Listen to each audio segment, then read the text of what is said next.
বরিশালে এমইপির চারতলা ভবনের নির্মাণাধীন দেওয়াল ধসে পড়ে পথচারী আহত। বিস্তারিত রিপন রানার প্রতিবেদনে। বরিশাল মেট্রোপলিটন কোতোয়ালি মডেল থানাধীন ৬ নং ওয়ার্ড হাটখোলা গগনগলি এলাকায় এমইপি নির্মাণাধীন কাজ চলাকালীন চারতলা ভবনের দেওয়াল ধসে পথচারী আহত হওয়ার অভিযোগ পাওয়া যায়। আজ রবিবার ২২ জানুয়ারি বিকাল আনুমানিক ৪টার সময় ঘটনাটি ঘটে। এ সময় হাওয়া বিবি, রুমা বেগম ও সরকারি একটি স্কুলে কর্মরত শিক্ষিকা আহত হন। অল্প খরচে খুব সহজে আপনার হাতের নাগালে বরিশালে কার রেন্ট সার্ভিস নিয়ে এলো মা রেন্টে কার। বিস্তারিত জানতে অথবা গাড়ি বুকিং করতে যোগাযোগ করুন আমাদের মোবাইল নম্বরে অথবা সরাসরি চলে আসুন আমাদের ঠিকানায়। তবে গুরুতর আহত হাওয়া বিবি ৭৫ বয়সী এক বৃদ্ধা মহিলাকে স্থানীয়রা শেরেবাংলা মেডিকেল কলেজ হাসপাতালে ভর্তি করেন।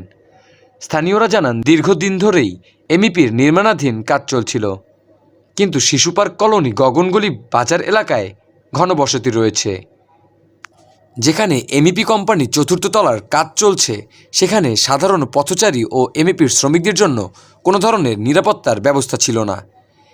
এভাবেই দেওয়াল ধসে পড়ার ঘটনা ঘটেছে কয়েকবার এবং তারা অনেক কথা বলার পরে এখন কিছুটা সেফটি ব্যবস্থা গ্রহণ করেছেন এমইপি। শিপন পালোয়ান নামে এক যুবক জানান, এমইপির চতুর্থ তলার নির্মাণাধীন কাজ চলছে, সেখান থেকে দেওয়াল ধসে পড়ায় স্থানীয়রা উত্তেজিত হয়। বিষয়টি তিনি দেখে 999-এ ফোন করে পুলিশের সহযোগিতা চান। পরবর্তীতে কোতোয়ালি থানার পুলিশ সদস্যরা উপস্থিত হয়ে সাধারণ জনগণকে নিয়ন্ত্রণ করেন। তিনি আরও জানান, এমইপির বেশ কিছু ভবনে ফাটল ধরেছে। বড় ধরনের কোনো শক্তিশালী ভূমিকম্প হলে ভবনটি ধসে পড়তে পারে, যার ফলে প্রাণহানির আশঙ্কাও রয়েছে। আমি মোহাম্মদ শিপন পালোয়ান, আমি ৬ নম্বর ওয়ার্ডের বাসিন্দা। আমি বাসায় ঘুমাইছিলাম, আমাকে একজন ফোন দিয়েছে, এমনিতে কিনা ছাদ পড়ে গেছে। যে পরিমাণে হিট করছে, আসলে এখানে নিম্নত ১০ থেকে ১৫ জন মার্ডার হওয়ার কথা ছিল, কিন্তু আমি আসার পরে এসে দেখছি এমইপির একজন কর্মকর্তাও এখানে নাই। তারপর সব লোকগুলো এখনো বর্তমান সব লোকগুলোকে ঢুকতে দেওয়া এমইপির কর্মকর্তার লোক একজন আসে নাই। পরে একজন আসছে, আসার পরে বলতেছে আমি আসছি ভাই, কি হয়েছে? আমি বলছি আপনি একজন শ্রমিক, আপনি সাধারণ একজন শ্রমিক, কিন্তু আপনি আসলে কি হবে? আপনি বস থেকে ফোন দেন, বা বস থেকে ফোন দিয়ে আমি কি করবো? কিন্তু বস থেকে ফোন দিলে কিন্তু একটা সমাধান হইতো, কিন্তু বস থেকে ফোন দেয় না, কি দেয়? তাই জনগণের হয়তো কিছু চক্কর লাইনে করতে দিয়ে গেট টাকতেছে। তাহলে আমি এই কার পরে তবে আমি 999-এ কল দিছি। 999-এ কল দেওয়ার পরে বলছি, স্যার আমাদের এখানে একটা ঘটনা ঘটছে। এমইপি গ্রুপ কোম্পানির ম্যানেজার কৃষ্ণ রায় জানান, তিনি বিকেলে নাইট গার্ড মামুনের কাছ থেকে বিষয়টি জানতে পারেন। জানার পরে তিনি ঘটনাস্থানে উপস্থিত হলেই সাথে সাথে স্থানীয়রা তার সাথে উত্তেজিত হন। তার সাথে থাকা এক শ্রমিকের উপর হামলা চালান।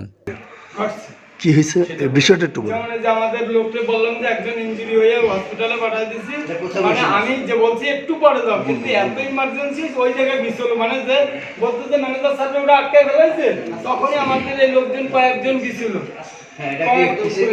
পিছনে না, সামনে আসে। সামনে আবার জামাল ভাই আমি ফোন দিয়েছিলাম, জামাল ভাই দুইটা না চারটে আছে, ও ভাঙচুর করছে বলে সদীপ সামনে চারটে। তারপরে জামাল ভাইকে আমি ফোন দিছি, যেহেতু কাউন্সিলর। জামাল ভাই বলছে যে দাদা এটা আমি এই যে হুমান ভাই আছে হলদারের, এটা বলা হয়েছে, ওদের বলে দিছি ওরা সামনে যাবে না, আমি ওদের নিষেধ করছি, আমি এসে দেখতেছি। আমি বলছি ঠিক আছে, যেহেতু সেই ইস্তেমায় গেছে, আমি তারা আগে ফোন দিছি, যেহেতু কাউন্সিলর প্রতিনিধি আমাদের জানানো তারা আগে দরকার। যেরকম একটা ঘটনা আমার যে এই কাজটা করছে, জামাল ভাইও তো শুনলে খুশি হবে না। আমার কাছে সাধারণত আমি বললাম না বিপদ আপদে বিষয়টা না, বিষয় হলো যে ধরেন তারা যদি আমাদের কর্তৃক আমাদের কর্মকাণ্ডের কারণে বা আমাদের ইনস্ট্রাকশনের কারণে তারা যদি আহত হয়, অবশ্যই এটা তারা যদি আহত হয়, মানবিকতার দিক থেকে তাদের চিকিৎসা বা ক্ষতিপূরণের যতটুকু দরকার এইটা আমাদের কোম্পানি বেয়ার করবে, এইটুকু নিশ্চয়তা দিলাম। কিন্তু তারা যদি ইন্টেনশনালি তারা যদি আমাদের ফ্যাক্টরিতে যেহেতু ভাঙচুর করছে, করছে, এইটাও কিন্তু আসলে একটা প্রশ্নবিদ্ধ বিষয়টা। তো কাউন্সিলর আছে, জনপ্রতিনিধিরা আছে, বা একটা সুষ্ঠুভাবে জিনিসটা আমি ঘটনার সময় আমি ছিলাম না, আমি ছিলাম না। আমি এসে যেটা শুনলাম যে ওই যে ওনারা বলতেছিল যে আমি দেখিও না ওই জায়গাটা, যে পিছনের গেটে নাকি এ বিষয়ে ৬ নং কাউন্সিলর খান মোহাম্মদ জামাল হোসাইন জানান, তিনি ঢাকায় বিশ্ব ইজতেমায় আছেন। বিষয়টি স্থানীয়ভাবে শুনেছেন। আহত মহিলাকে ডাক্তারের কাছে নেওয়ার জন্য পরামর্শ দিয়েছেন। ঢাকা থেকে এসে বিষয়টি শুনে আইনগত ব্যবস্থা গ্রহণ করা হবে।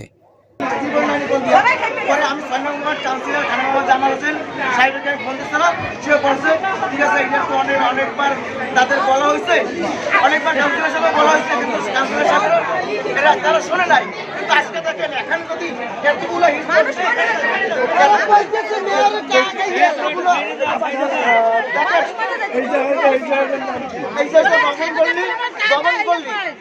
আমাদের একটা বাজার আছে, বাজার এই বাজার এখানে আমাদের একটা ঘনবসতির রাস্তা, এখানে মারিয়ে পড়ে পান মা বোনেরা সবাই তরকারি গেছে, তারপর আমাদের মেয়ে ছেলেরা ছোট বোনরা সবসময় রাস্তা দিয়ে হাঁটে।